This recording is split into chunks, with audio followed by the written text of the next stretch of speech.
approach to arrive at a more sort of more realistic expressions for electrical and thermal conductivity. I mean, earlier we did not calculate the conductivity, so that we will do now. What we did earlier with the semi-classical approach is to sort of get, you know, introduce some concepts which are just not there in the Drude or the Sommerfeld model, namely the concept of holes and the band effective mass, which appears as a tensor. And what we could do was to explain in terms of holes why some metals show a Hall effect as if they have positive charge carrier. So this much we understood within the framework of the semi-classical approach. So what we'll do now is to sort of take it forward, and we'll try to calculate, as I said, conductivities. I also mentioned that this conduction of electrons in presence of external fields, these are non-equilibrium processes. Okay, so if you are at a particular temperature, then Fermi function tells you which K states in a given band, which K states are occupied with what probability. But if they remain just like that, of course, there is no current then, right? In order to have a current, the electrons have to flow, so their K has to change. So when K changes, for example, so today what I'll do is I have just typed out some of the important equations, but few other things I'll type in as we go along. So let me close this and try to share this.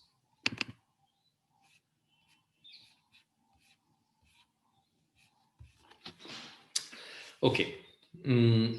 So what the point I'm trying to make here is that suppose in this particular situation, this schematic that I have drawn here, if the Fermi energy happens to be, let's say, along a straight line, which is given by this.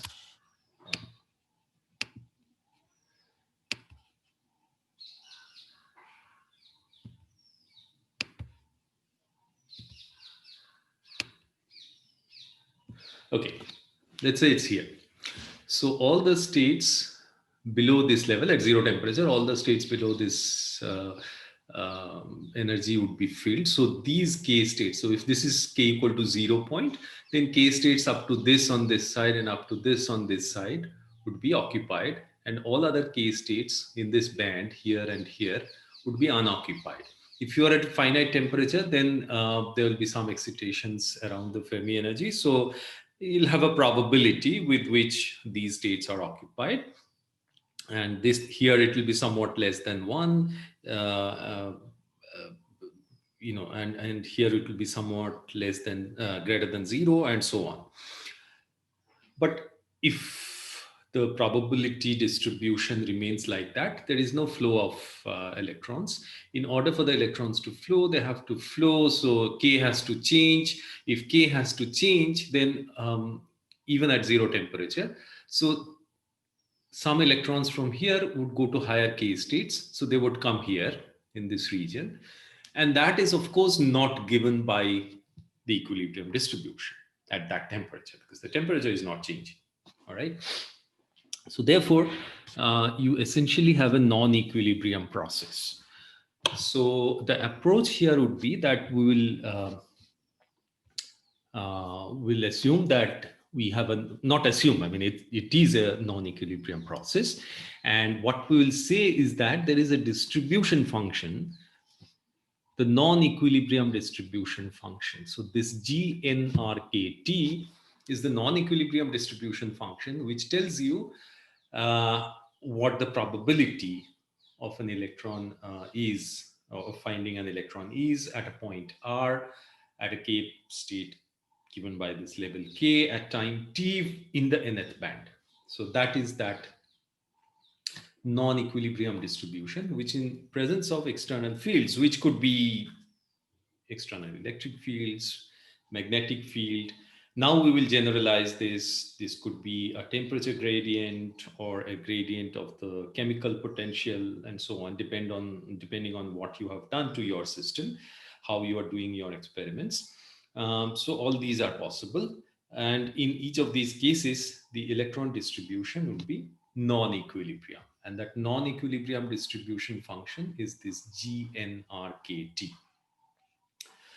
And the equilibrium distribution function we will denote by G naught, which is of course the Fermi function, which is this.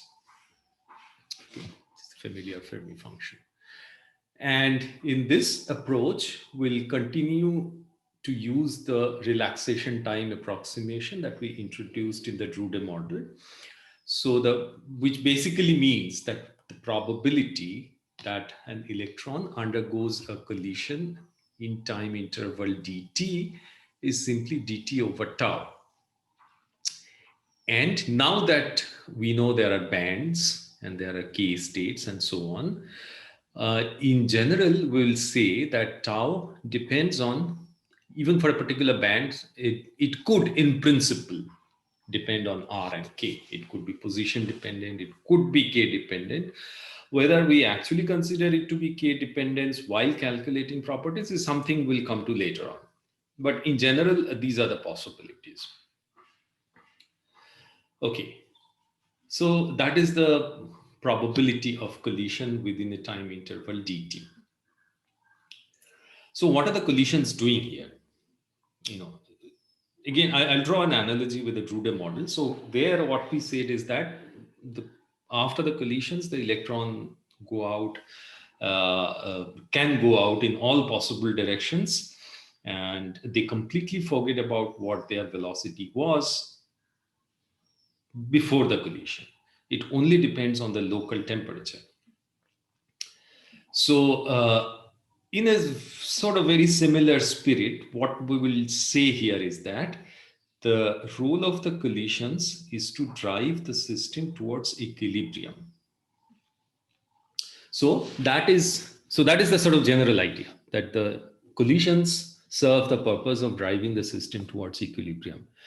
And in this case, we'll also assume that it is possible that there is an interband transition due to collision, not because of semi-classical motion, which is confined to a particular band, but when the electrons undergo these collisions, there is a possibility that they could go from one band to the other.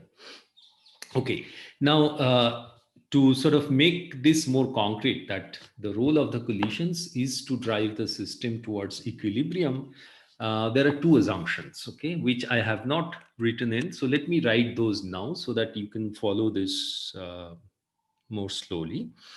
So the first thing is that distribution of electrons, that is probability distribution of electrons in the sense of these functions G's that we talked about, emerging from collisions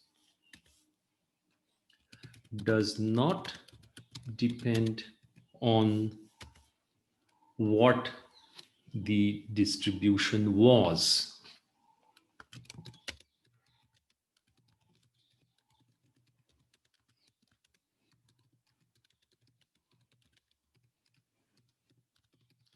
Prior to the collision.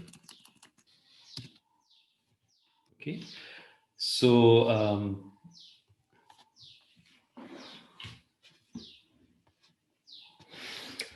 in this period, it is similar to what the Drude model assumed, that the collision completely erases any memory of what distribution the electrons come from. So there is a bunch of electrons that emerge in a particular band at some RK point in the phase space.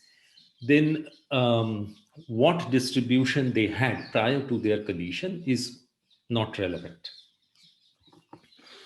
The second assumption here would be that if the electrons in a region R already have the equilibrium distribution, so if the electrons at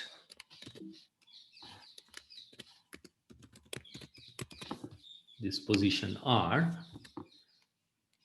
have equilibrium distribution corresponding to a local temperature T.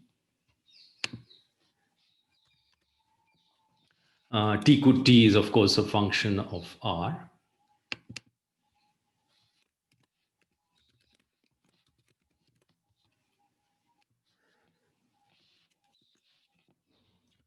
Then the collisions will not alter that.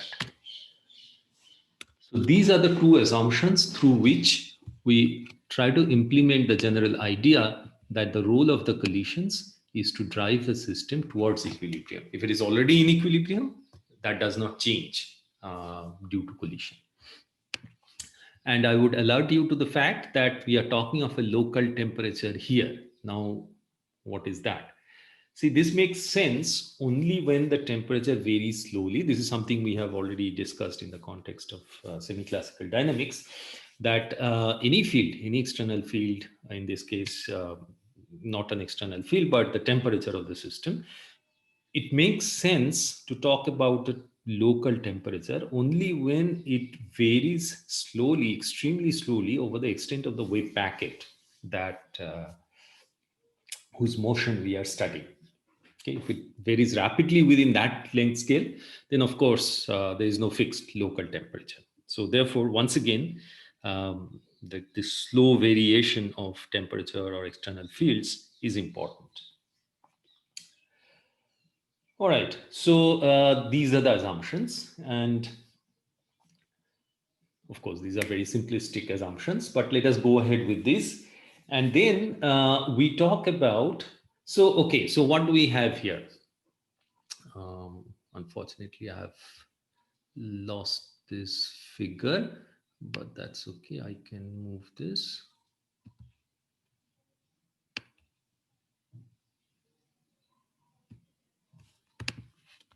Okay. So what I'm trying to show here, again, this is a schematic, is that there are two bands. Suppose I'm showing two bands and maybe the lower band is the nth band. So given this nth band, I call this quantity dgnrkt. This is the distribution of electrons that emerge from collision in band N at some k point, at some r point in a time interval dt. Okay, so that's just the distribution. So if I want to get the number of such electrons in a tiny volume, phase space volume at the rk point, I'll just have to multiply by how many electrons there can be in that volume. So this is the distribution of electrons, once again, that emerge from collision in band N at k at point r in a time interval dt. Now, what is happening is that their collisions are happening all the time. So there can be some electrons which emerge in the nth band, maybe from the n plus 1th band or n minus 1th band or whichever band. And there would be electrons which would go out of the nth band because of such collisions. Okay. Now, what we have assumed is that if the distribution is equilibrium, then that distribution does not change. Number two assumption over here. And the first assumption is that after collision, it doesn't matter what the previous distribution was. So if I want to calculate this quantity, dgn, the distribution of those electrons that emerge in a band at a particular or over a particular interval dt, it doesn't matter what distribution function we assume for them prior to this. It could even be the equilibrium distribution. Okay. So these many, or this is the distribution of electrons that emerge in band N. But then what fraction of electrons which were already in band N go out of band N because of uh, collisions. This is the fraction. This is the relaxation time approximation, which tells you that dt over tau is the collision probability. So therefore, this fraction of electrons in band N would suffer collision and undergo a change of k or n or both.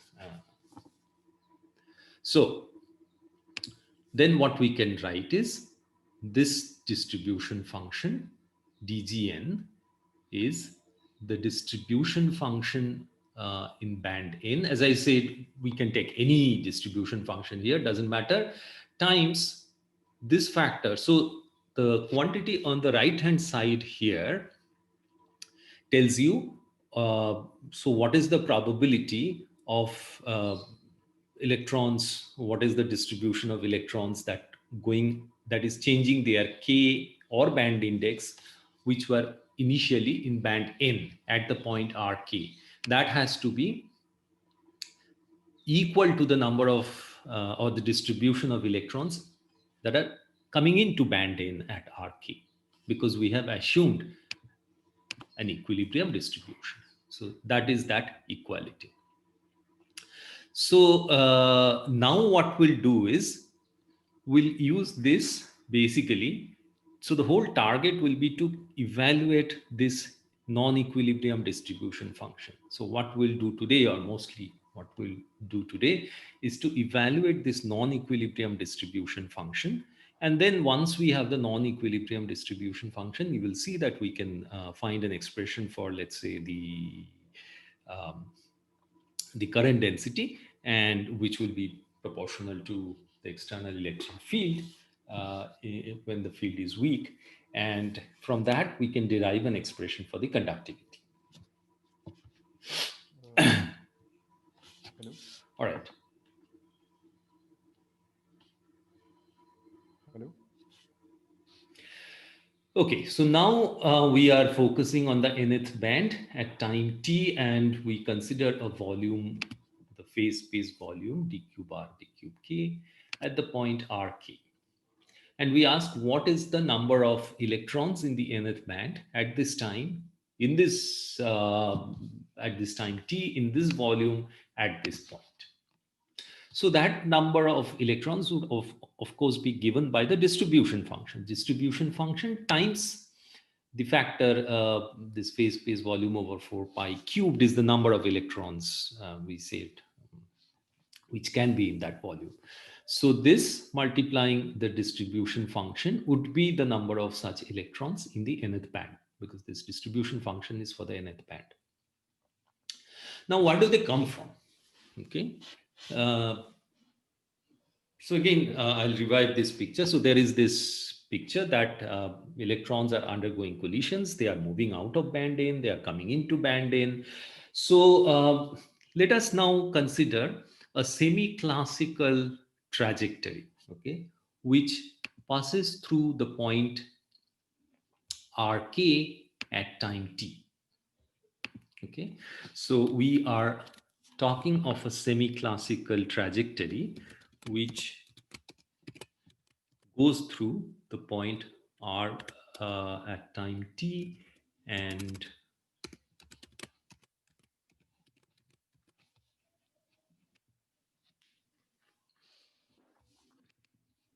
k at time t.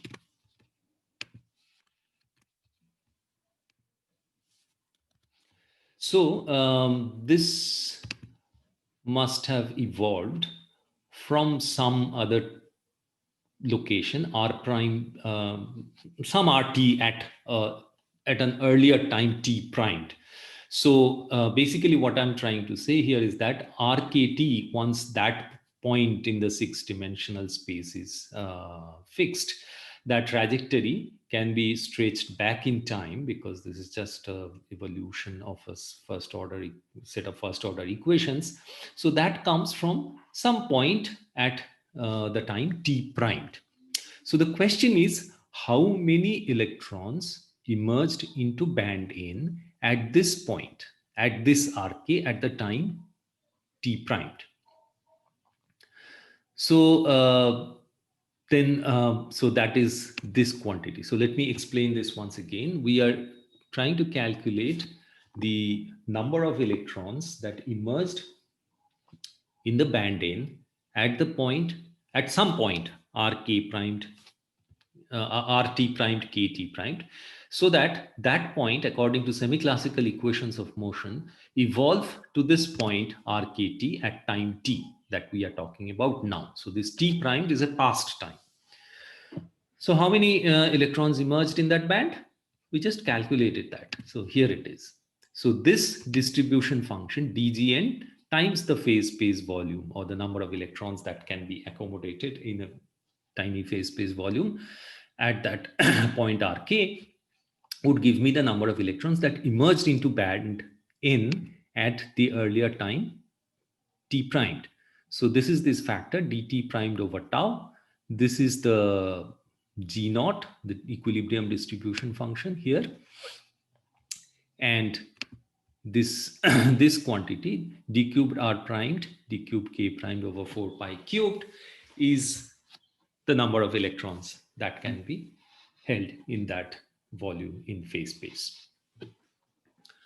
And Liouville's theorem, once again, the phase space volume doesn't change. So whatever this elemental volume was in the phase space at the time t primed remains the same at the current time t. So I can write d cube r primed, d cube k primed as d cube r, d cube k. So that is this equation.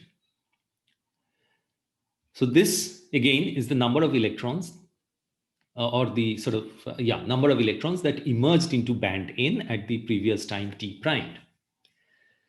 Now this undergo collision with some probability. Okay, so therefore all the electrons that emerged into band N at this time t primed would not continue all the way to time t. Some of them would just scatter off, some of them would just undergo collision and go do something else. So they won't reach the RTKT point at time t. How do we find that? What fraction of these arrive here? So for that, we introduce this quantity Pn. This is the probability that one of those electrons that emerged here at T primed in band N do not suffer a collision between T primed and T. So this is the probability that an electron which emerged at these points at the time T primed is the later time, continues all the way to T without undergoing collisions. Good. So if we know that probability, then we can find out the number of electrons in the band N at the current time RT at the phase space point RTKT, or elemental volume at that point. So then we would know. So then what we have to do? We have to multiply the number of electrons that emerged here by the probability of their survival. That is simple. And then integrate over all time from minus infinity to the current time t. So that would give me the number of electrons at the current time t in band N in an elemental volume at Rk. So is this concept clear? In fact, I'll just pause while here, and I will just allow you to write the equations down if you want to. If you have any questions, you can ask.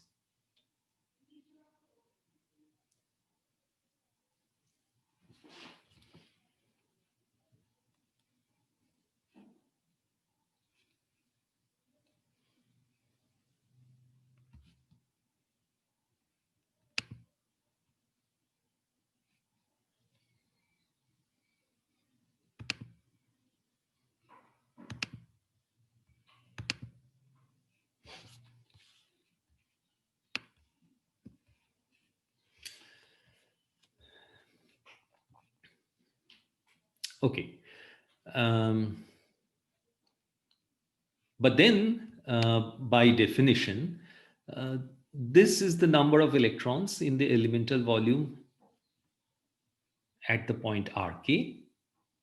When I say at the point Rk, it's basically in an elemental volume at the point Rk, which is this in terms of the non-equilibrium distribution function Gn that we are trying to arrive at. So as I told you, right now the target is to get an expression for this non-equilibrium distribution function.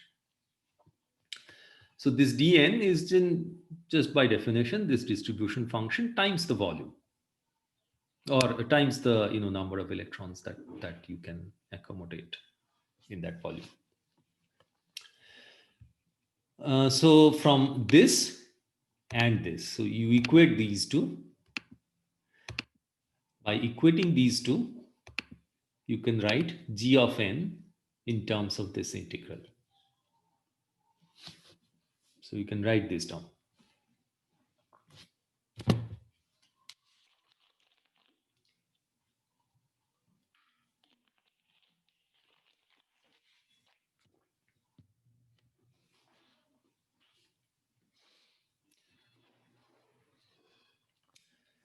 So let us have a look at this expression once again. So what we have on the right hand side, it's an integral over dt primed all the way from minus infinity to the current time t, to take into account all the electrons that may have come into the band n at some point of time. Then that dt primed over tau g naught n is just the Fermi function that gives the distribution of these of those electrons. But then only some of them survive up to the current time t, which is captured by this factor Pn. It should be P small n here, the band index. Okay. So that is the sort of physical idea behind this. So what are the quantities that we know here? We know G naught, that's just the Fermi function. Tau is always a problematic quantity as of now, because we don't know how to calculate tau. So as before, we will take tau to be sort of a phenomenological quantity, which we know exist in the system because electrons undergo collision, except that we have generalized a bit, and now it is a function. It can be a function of r, k, etc. Pn, this probability, is something we do not know, okay, as yet. So first we'll do a little simplification of the notation, and then we will attempt to get an expression for P. So I'll just leave it here. You can just note this down so that eventually I write the same relation. So this equation and this equation are exactly the same, except that some indices have been suppressed. So if you want, you can write this down.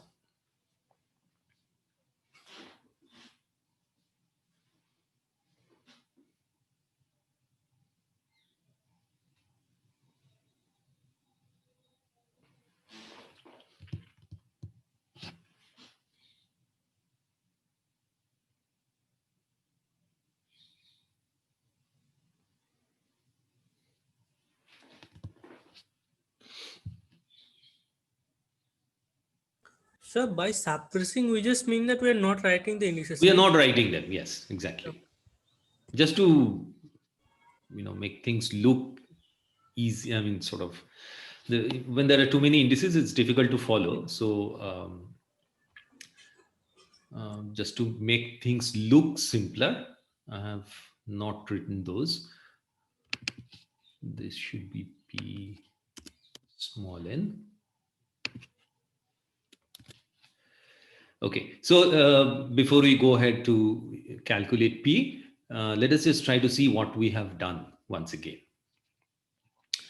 So we made two assumptions. So there are collisions in the system. Then for the collisions, we made two assumptions: that distribution of electrons, the probability distribution in the sense of what is the probability that they are found at a particular RK point.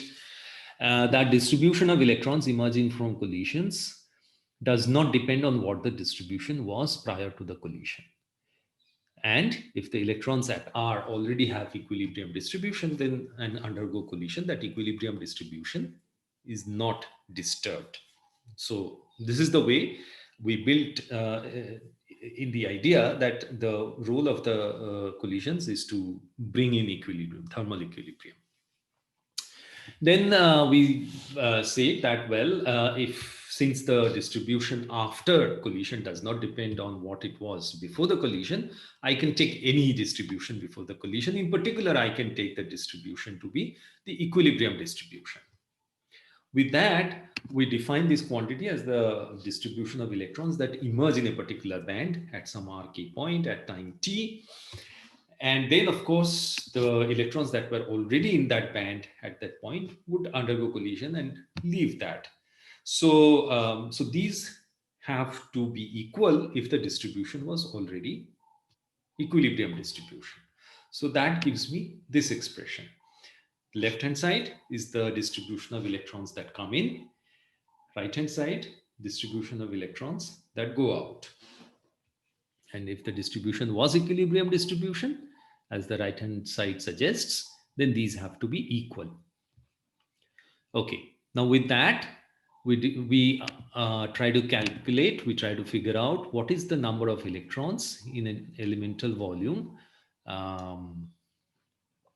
in the band N in non-equilibrium. So this is Gn is the non-equilibrium distribution function for the nth band.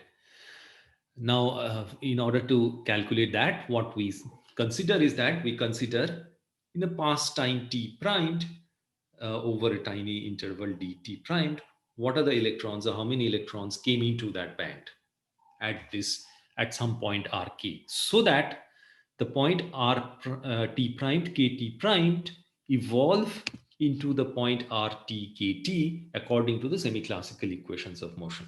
Because if there were no collisions, all these electrons would then come from sort of evolve from time t primed to time t at this point.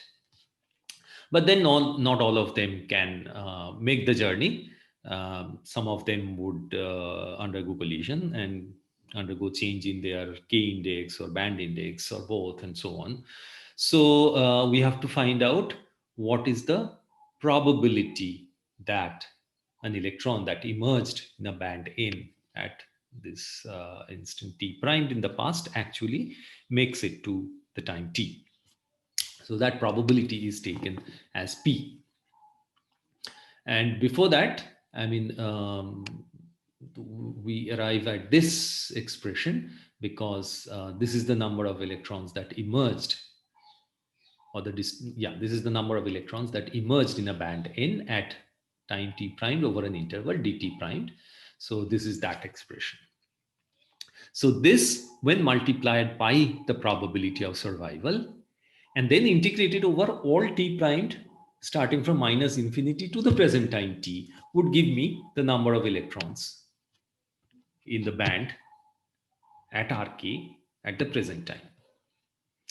But then that by definition is equal to this Gn being the non-equilibrium distribution function.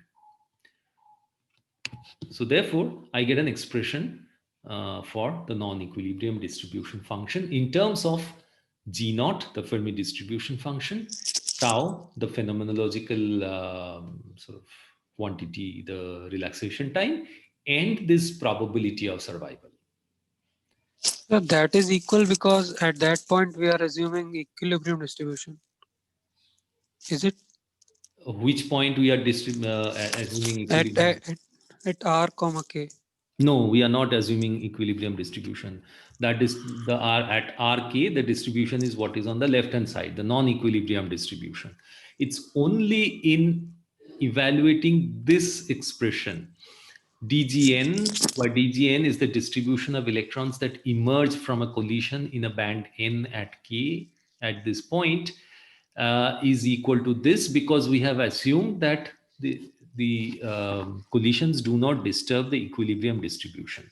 So if the right, so if the band already had equilibrium distribution at some RK, then the number of electrons going out from that band at that point RK would be equal to the number of electrons coming into that band at that RK. So equating these two, I get this expression. Otherwise, there is no assumption that the distribution in any band at any RK is non-equilibrium, is equilibrium. In general, it's non-equilibrium. Okay. Yeah. Okay.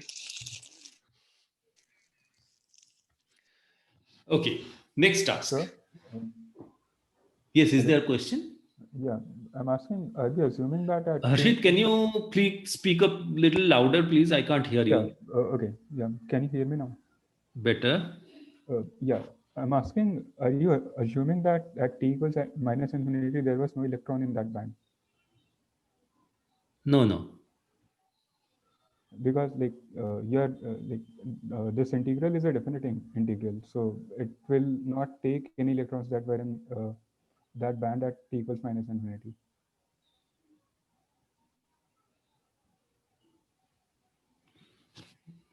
I'm not sure I understand your question or your concern very well.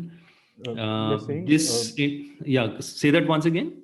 you're saying let's consider electrons that came to a band at time t, and we are evolving it for some time uh, up to t equals t naught, and we are checking if that electron survives in that band. And you're doing it for all electrons that came from t equals minus infinity, and you're summing that up. But there might be some electrons already present at t equals minus infinity. Could be. So you're not taking that, right?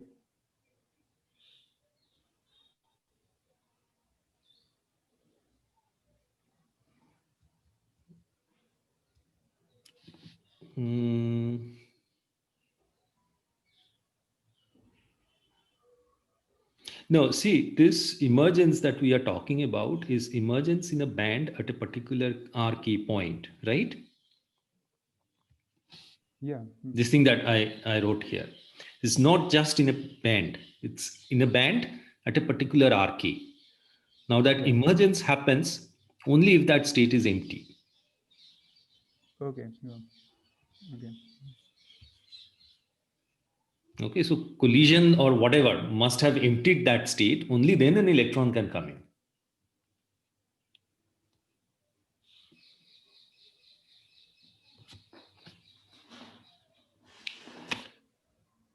I'm not sure, but okay. You still have a question?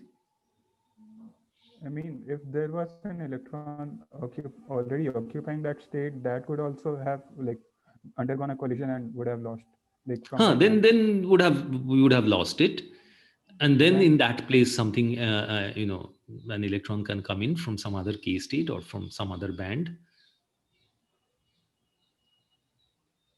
So when we are talking of emergence, it automatically means that that state was empty. Okay. Yeah. Okay, I'll think and. What did you think about it? Next task, to calculate P. Once again, let me try to draw something here. Or should I go back to the previous this thing? I'll just copy it here.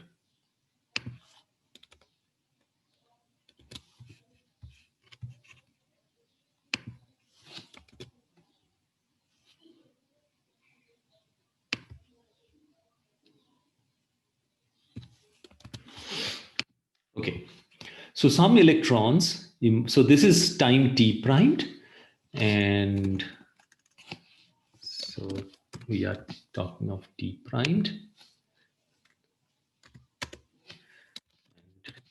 And t primed plus dt primed. And here we are talking of time t. Some electron emerged here. Okay, and the question is, what is the probability that one of those survives up to this point, time t? Now, p is the function which gives us the probability that some electron survives from t prime to t.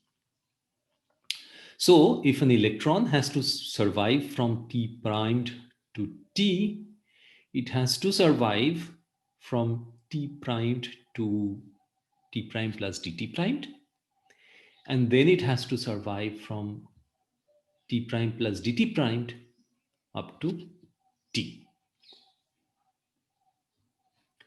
So the survival probability from t primed to t would be the product of survival probability from t prime to t prime plus dt primed, and then from t plus dt primed, t prime plus dt primed all the way to t. So these two slices, probability of survival here multiplying the probability of survival here. So what is the probability of survival of an electron in this window dt prime? Dt primed. The probability that the electron undergoes collision, so collision probability is equal to dt primed over tau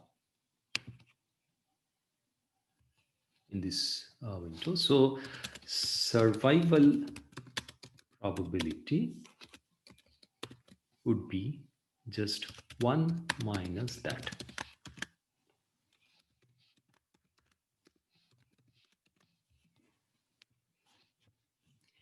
And the survival probability from here to here is just pt t prime plus dt primed. That is the definition of the function. Okay. So therefore, I can write p t primed as p t prime plus dt primed, multiplying this. And this you can just manipulate to get this differential equation. Now I'll give you a minute or two so that you can evaluate this and then evaluate, come to this expression. So just try to do it.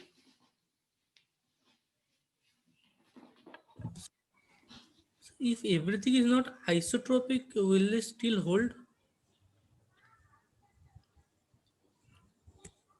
Hello? Yeah. Yes, when things are not isotropic, will this hold then too? It need not, but we are not bringing into, see, these are sort of phenomenological theories in the sense that this is a model that one is trying to build. And yes, you are right. So in fact, not just isotropy, there could be other factors where some of these assumptions would break down, but we are not getting into those complications. We are just assuming that the probability of survival depends on just t and t primed, and not how the electrons or which direction they are traveling in. Okay. That should be T prime, right? Del P del T prime. Yeah, del p del t prime, I guess. Yeah, you're right.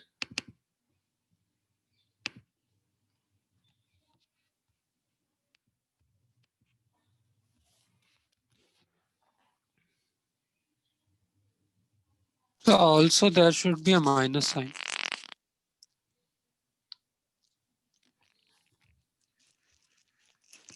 There should be a minus sign. Let's see. This side.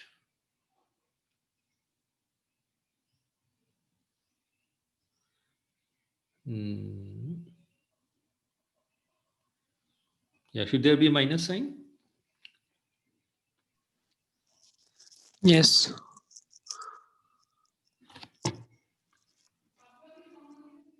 Because rate at which probability should survive, I mean, it should decrease as time goes by.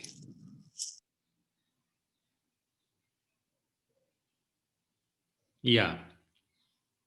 I think there should be a minus sign in the above equation. P t comma t prime should be P t comma t minus dt prime, not t plus dt prime.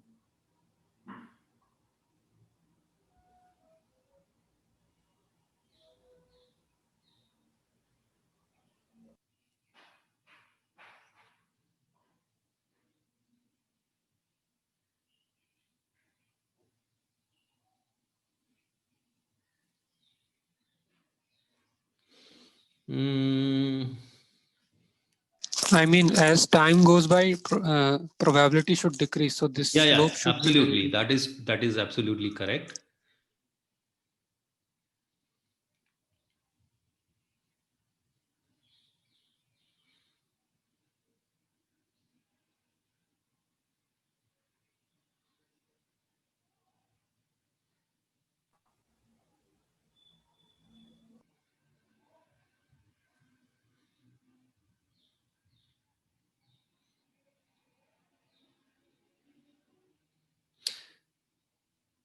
Yeah, but the question is,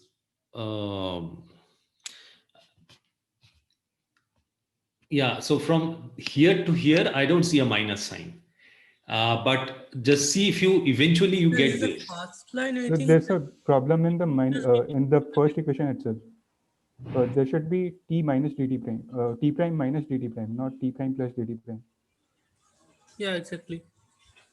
No, why does it have to be t prime minus dt prime? Because the probability that the particle remains in a state should decrease, not it should not remain.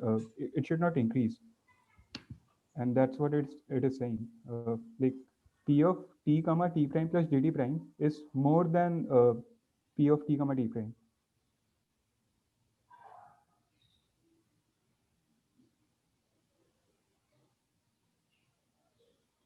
But it is multiplied by a less than one factor.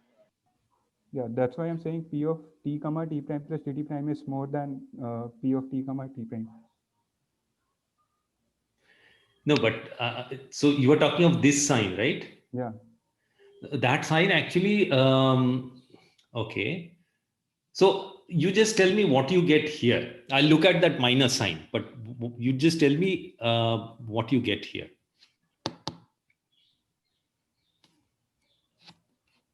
This we worked out in one of the problems. I guess problem set 1. I mean, you have already included the minus sign here, right? Which one? In the exponent. No, if you just evaluate this, integrate this, and use this, you would get this, right? Yes or no? I guess we'll get exponential with a positive sign. So is P the probability of collision or P the probability of not happening a collision between T prime and T? No, you should not get. Well, I'll check the sign. Okay. I don't The t see prime was the initial time, right? positive sign there. It is fine. Actually, it is fine. This is what you get, right? Yeah. It is fine. T prime was the initial time, not the final time. So it should be t prime plus dt prime. The equation is correct. Yeah, t prime is in the increasing towards the past. Yeah. Then it is fine. Actually, in the integration, t prime is the lower bound, not the upper bound. Yeah, t prime is the lower bound. Yes. Yeah, that's why they are getting a positive sign there. See this. Yeah, then it is fine. This expression is perfectly fine, because then you integrate something. This is a positive quantity. So with t increasing, with a fixed t prime, let us say, as t increases, your probability of survival decreases. Okay. All right, so I think we are fine. So, okay, so that is an expression for P that we will use later on. For the moment, what we do is, let us see, where were we? So we are talking about this non-equilibrium distribution function. So in the non-equilibrium distribution function, we had come here. And here for Pt primed t, or this should be Tt primed. Here is a mistake. Ptt primed, instead of Ptt primed, we write tau times the time derivative of P. So that is this. So this tau would cancel from the tau that you get when you write time derivative of P instead of Ptt primed. So with that, you get this expression for the non-equilibrium distribution function.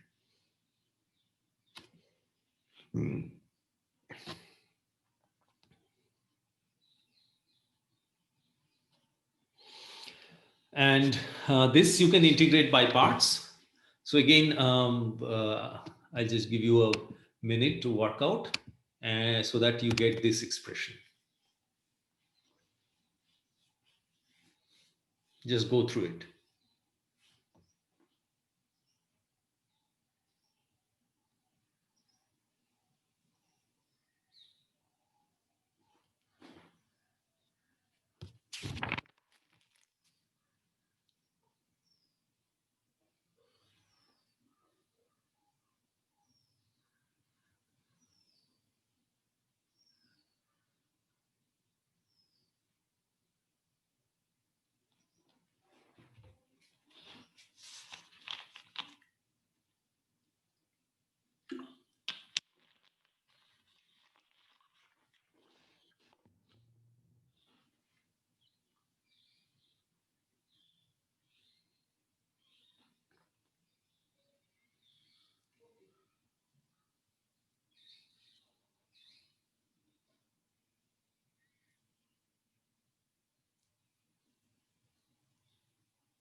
So have we all got it?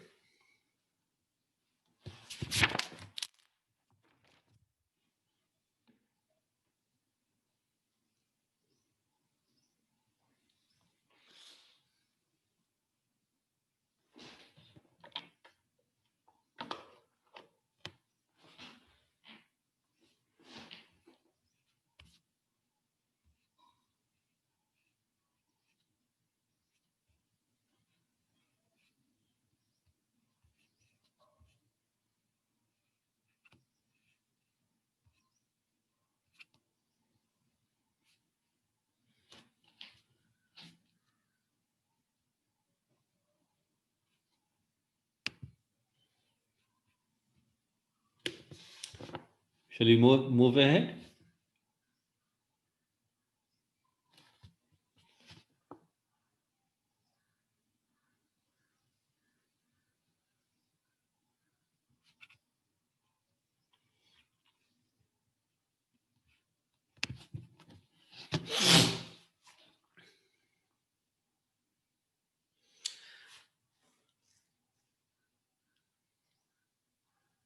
Okay, so what we have found is an expression for the non-equilibrium distribution function G in terms of the time derivative of the equilibrium distribution function and this probability of survival P.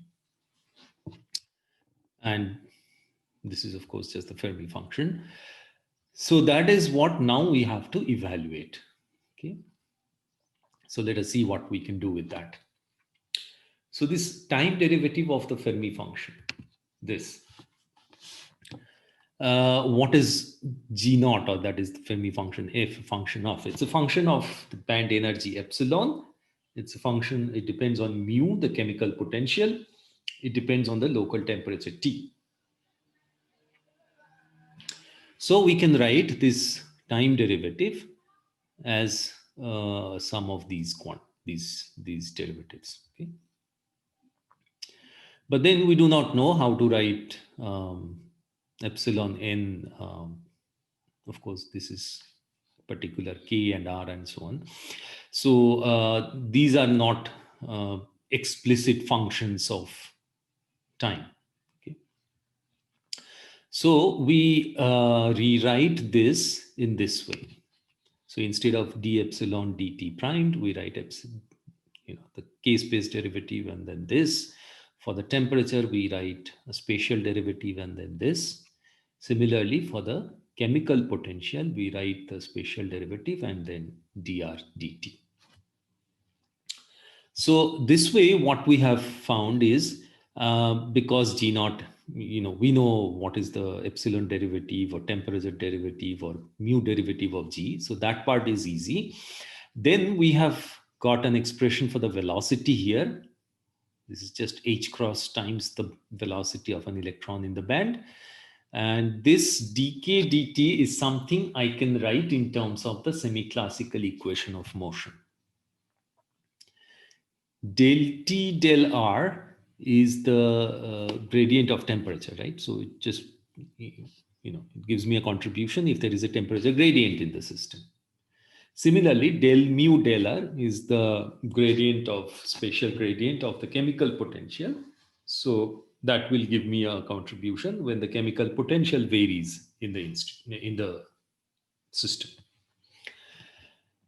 So that is this, and semi-classical equation gives me k dot h cross k dot in terms of the external electric and magnetic field. So I can plug all these things in here to get this.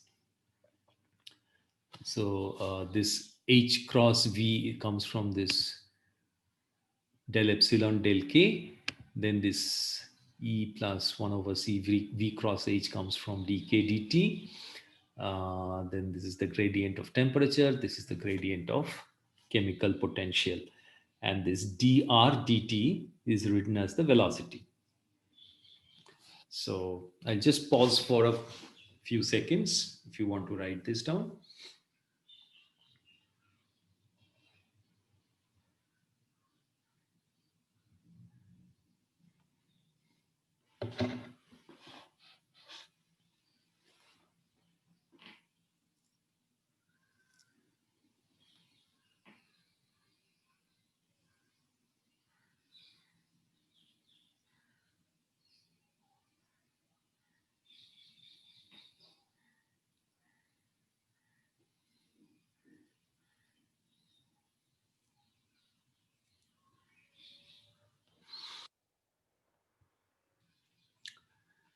Next, we can calculate del F. Sir, are we replacing the G naught with F? Yeah, we said G naught is we just wrote G naught just to make a correspondence with the non-equilibrium distribution function, which we call G. But otherwise, G naught is just the Fermi function. Okay.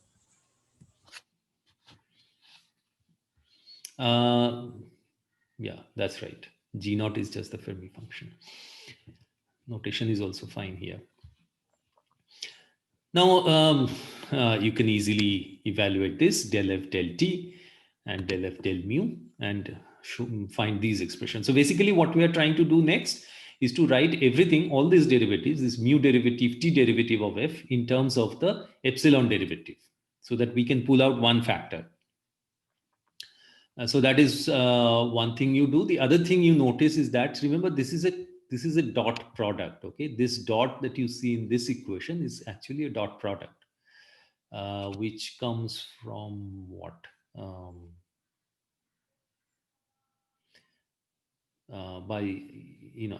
So here. So when I write d epsilon dt primed in terms of these two derivatives, there is actually a dot product here. There's a dot product here. There's a dot product because both these are vectors. So that is the dot product here. So the electric field term here survives. But then when you look at the magnetic field term, it's v dot v cross h. So that term vanishes. So noting all of this and replacing this temperature derivative and mu derivative of f in terms of the epsilon derivative, this is what you get. It should be obvious, but you can note it down.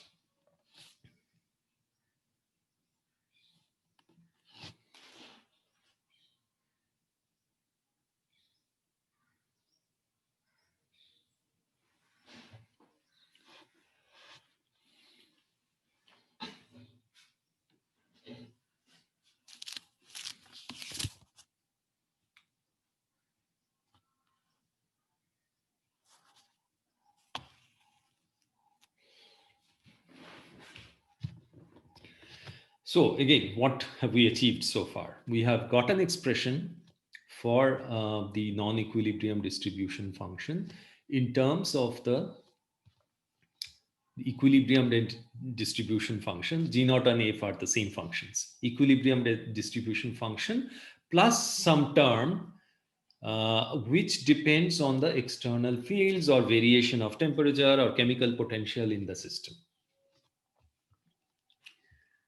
So if we know these, so what will work out in this course is that we'll look at effects of electric field and the effect of temperature gradient, which would give us the thermal conductivity. We'll not worry about the finite, that is non-zero grad mu things. Okay. So now that we have got this expression, the task is to evaluate this so that we get an expression for the non-equilibrium distribution function. Here we will make some simplifying assumptions, which are most often satisfied, definitely for metals. So as you see, making meaningful assumptions is extremely important, and most of the field of condensed matter, even where you do a lot of eventually a lot of formal calculations, understanding the situation and making physically meaningful approximations is very, very important. So you cannot just blindly go ahead and do a first principles theory. That doesn't happen in this area. So what are the simplifying assumptions we make? Firstly, the electric field and temperature gradient are weak. Now, as we have argued earlier also, you cannot have very large very large electric fields inside metals. They are screened out. So therefore, E and delta T, these are small. Similarly for temperature gradient, because if you set up large temperature gradient, electrons would start flowing and eventually, they will try to neutralize that. So therefore, E and delta T are small in metals, and that is what we'll assume. So that anyway, this above equation is, this one is linear in T and linear in E and grad T. So that's good. We don't have to neglect any terms of E and grad T. But what we'll do is the temperature dependence in the other quantities, that is temperature dependence, I'm sorry, let me correct myself. The time dependence of K and the time dependence of V, these would be taken at E equal to 0. So what one is saying here is that in presence of an electric field, my vector K evolves as, this is something that is a simple consequence of the semi-classical equation. We have seen this.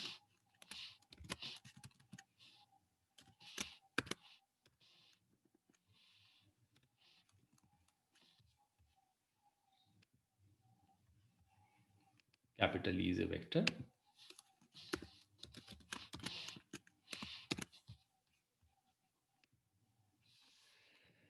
Now, because this electric field is small, we'll neglect this temperature, this K variance with time, and we'll take the value at when this E, the electric field, was 0. Similarly for V, the velocity. So that is the first assumption. The second assumption is that, let us see, second assumption is little more complex. So let me slowly try to go through it. The second assumption is that any external electromagnetic fields, they are constant. So we'll treat the case. So this is not an assumption. I mean, this is the case where we apply this. So we talk about constant electric fields, constant magnetic fields, not space varying. Similarly, the gradient of temperature, if any, is also a constant. The gradient is not varying with location. The gradient is a constant. And the relaxation time is independent of the position. It's the same. So this is one of the questions one of you asked earlier. So this, we now assume that relaxation time is independent of R. So with those, so what we have in these equations, so E is independent of R. We neglect any R dependence of grad T. So therefore, the explicit R dependence in the right hand side drops out. There is no explicit R dependence. The T dependence comes through K and any explicit. Now remember, K also, if there is a magnetic field, then K evolves because of the magnetic field also. So therefore, a time dependence can come from there. So I'll slowly write these in. So let me just,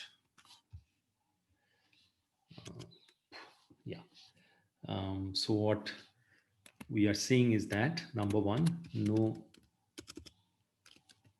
dependence on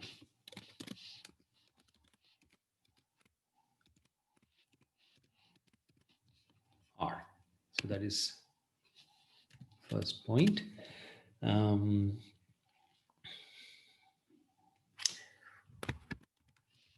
Only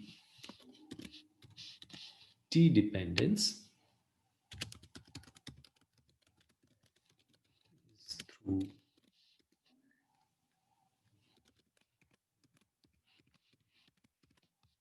K. If say magnetic field and any explicit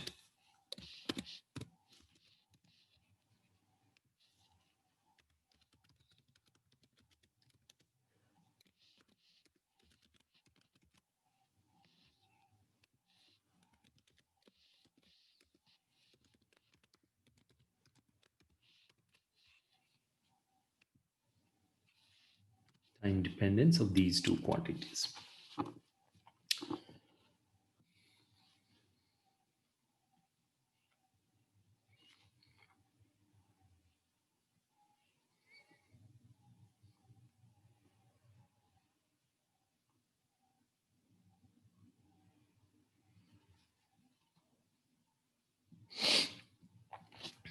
And of course, P is a function of time. Then the third assumption is, see, let's see how we wrote it. Tau was a function of, why did I write that? Here, for example. Tau we wrote in general as depending on the band index, Rn, Kn, and so on. So now what we assume is that, firstly, we have assumed that tau does not depend on the position. So the R dependence of tau goes away.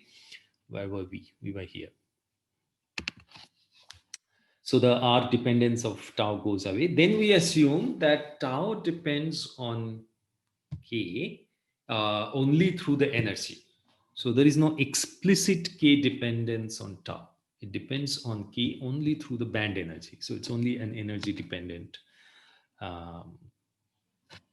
quantity.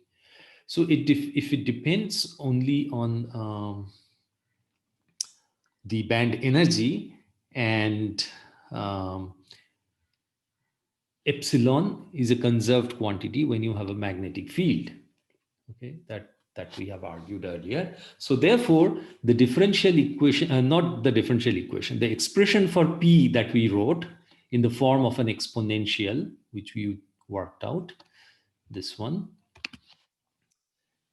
you can do this integral in the exponent, okay, and get a closed form expression for P, under the assumption that tau depends only on the band energy and not explicitly on tau. Because in the evolution of any of these quantities, K, etc., we have neglected the effect of the electric field. We said that electric field is small. So therefore, we take all these quantities when the electric field was 0. So there's no, therefore, electric field dependence coming in, which would give additional time dependence in the tau. At the same time, if you have a magnetic field, then epsilon is anyway not dependent on the magnetic field. So epsilon is a constant. So therefore, tau does not evolve with time. So therefore, you can do this integral. Okay. So if you do the integral, that is, tau becomes a constant. Sorry. So tau becomes a constant in this integral. You do the integral and you get this expression for P. So now if you get this expression for P, you can plug this back into the expression for the non-equilibrium distribution function and actually evaluate the integral. Okay. So this is finally these two lines taken together gives you the expression for the non-equilibrium distribution function.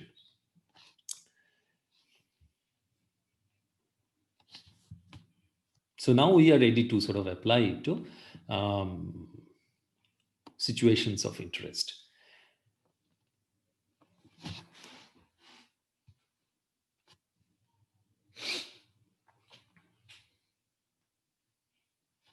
So I'll just allow a few seconds before I go on to the next topic, that is application of this equation.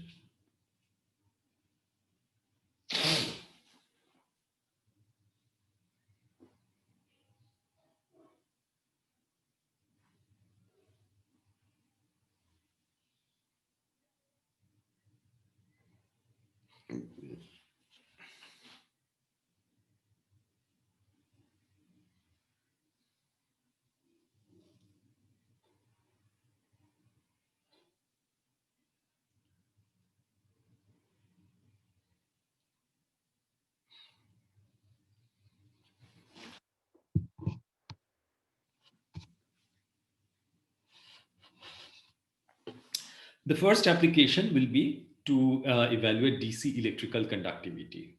So there is no magnetic field, there is a constant electric field, not time dependent, and there's no temperature gradient, no chemical potential gradient, and so on. So this this expression for the non-equilibrium distribution function becomes simple. So some terms drop out and you are left with this.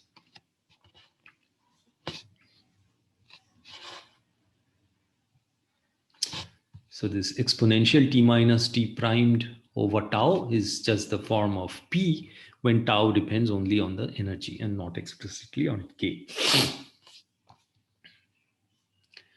So you can do this t primed integral because the only thing that depends on t primed is this exponential. So when you do the integral, you get this, and eventually you get this.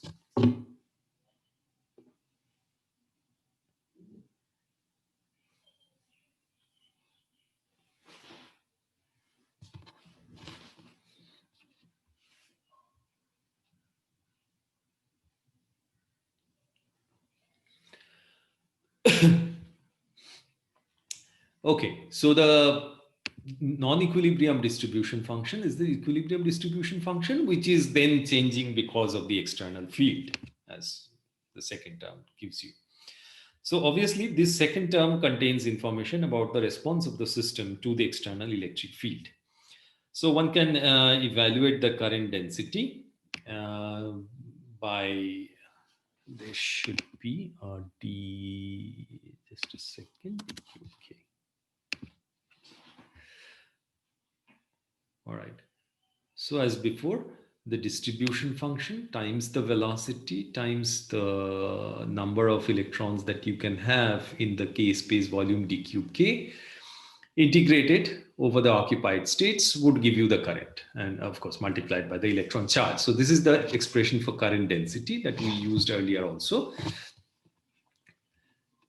So from this expression for G, the non-equilibrium distribution function, you get the E dependence, the electric field dependence on the current. And then as usual, we write J as some sigma times E, where sigma is the DC electrical conductivity. So what you realize is that, so let us look at the expression for J. So you can, basically in this, you plug in the expression for G and take the second term. The first term is just the equilibrium distribution function, which doesn't give you a current. The second term gives you a current, and which is this. So this is something you can write down. I'll pause for a while.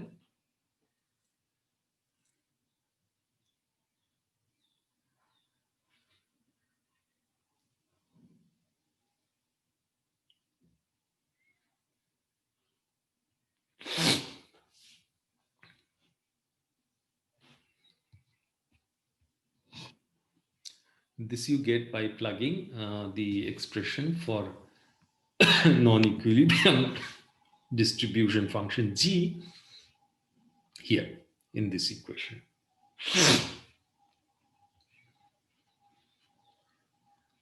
So J is some object times E, and here we have done a sum over n, where n is the band index. So each partially filled band would give you some contribution, and therefore for the total current you have to sum over all the bands that make contributions. So I can define the conductivity for each band separately. So if sigma n is the conductivity for the nth band, then, so I'll just leave out the E here. Whatever remains is conductivity. And the thing to notice here is that you get two factors of V. I'll just make it a little smaller. So you had a V in the expression of G here, and you pick up another factor of V from the expression for J. So there are two V's here. So sigma n is this. So what this means is that the DC electrical conductivity now becomes a tensor. It's not just a scalar number anymore. It's a tensor.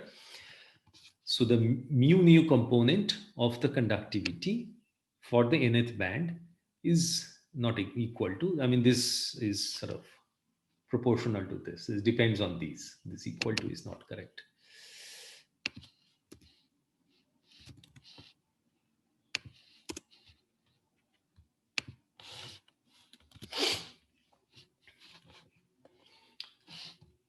So you get a more general expression for DC conductivity.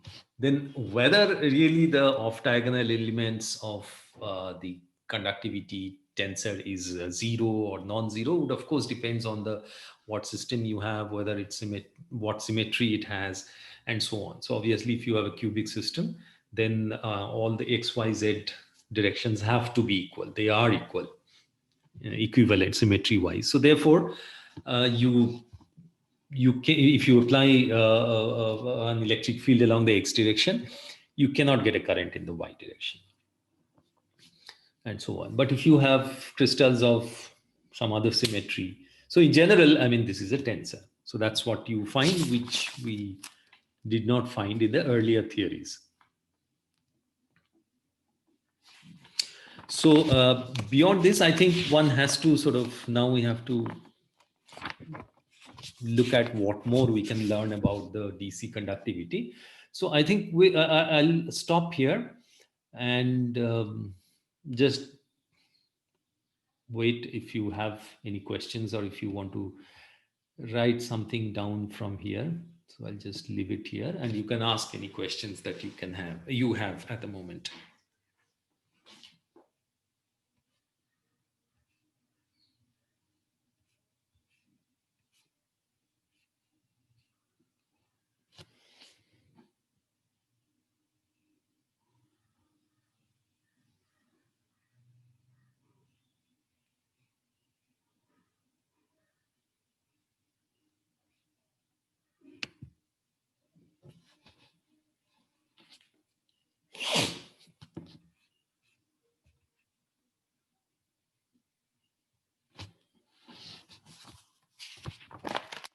So can one, in some limit of this theory, uh, obtain results of Drude theory?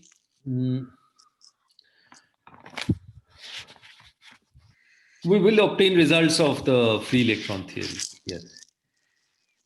Yeah.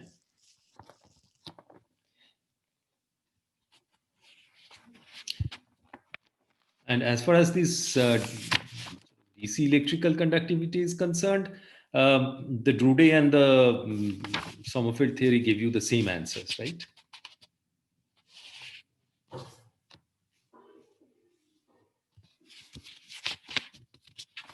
Yeah, so we'll look at that later. Yes.